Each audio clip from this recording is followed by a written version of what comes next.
ನಮಸ್ಕಾರ ವೀಕ್ಷಕರೇ, ಸ್ಟಾರ್ 74 ನ್ಯೂಸ್ಗೆ ಸ್ವಾಗತ. ನಾನು ಎಂ ಮಂಗಳಗಟ್ಟಿ.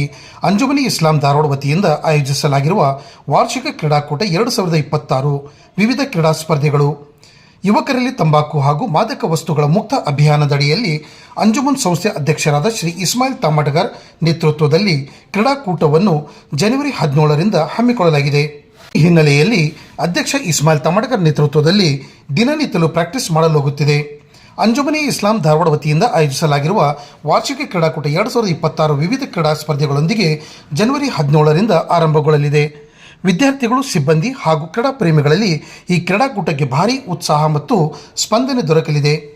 ಜನವರಿ 17 ಮತ್ತು 18ರಂದು ಬೆಳಗ್ಗೆ 9:30ರಿಂದ ಆರ್.ಎನ್. ಶೆಟ್ಟಿ ಸ್ಟೇಡಿಯಂನಲ್ಲಿ ಅಥ್ಲೆಟಿಕ್ ಹಾಗೂ ತಗ್ಗು ಫಾರ್ ಅವಾರ್ ಸ್ಪರ್ಧೆಗಳು ನಡೆಯಲಿವೆ. ಜನವರಿ 19ರಂದು ಬ್ಯಾಡ್ಮಿಂಟನ್ ಮತ್ತು ಟೇಬಲ್ ಟೆನ್ನಿಸ್ ಪಂದ್ಯಗಳು ಆರ್.ಎನ್. ಶೆಟ್ಟಿ ಒಳಾಂಗಣ ಕ್ರೀಡಾಂಗಣದಲ್ಲಿ ಆಯೋಜಿಸಲಾಗಿದೆ. ಜನವರಿ 20ರಂದು ಕ್ಯಾರಮ್ ಸ್ಪರ್ಧೆ ಅಂಜುಮನ್ ಈದ್ಗಾ ಹಾಲ್ನಲ್ಲಿ, ಜನವರಿ 21ರಂದು ಸ್ನೂಕರ್ ಸ್ಪರ್ಧೆ ಕ್ರಿಯಾ ಸ್ಪೋರ್ಟ್ಸ್ ವಿದ್ಯಾಗಿರಿಯಲ್ಲಿ, ಜನವರಿ 22ರಂದು ಚೆಸ್ ಸ್ಪರ್ಧೆ ಅಂಜುಮನ್ ಹಾಲ್ನಲ್ಲಿ ನಡೆಯಲಿದೆ. ಜನವರಿ 23ರಂದು ವಿಶ್ರಾಂತಿ ದಿನವೆಂದು ಘೋಷಿಸಲಾಗಿದೆ.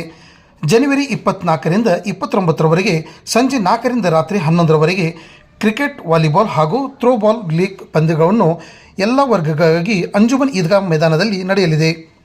ಜನವರಿ 30ರಂದು ಸಂಜೆ 4ರಿಂದ 8ರವರೆಗೆ ವಾಲಿಬಾಲ್ ಮತ್ತು ಥ್ರೋಬಾಲ್ ಫೈನಲ್ ಪಂದ್ಯಗಳು, ರಾತ್ರಿ 8ರಿಂದ 11ರವರೆಗೆ ಕ್ರಿಕೆಟ್ ಫೈನಲ್ ಪಂದ್ಯ ನಡೆಯಲಿದೆ.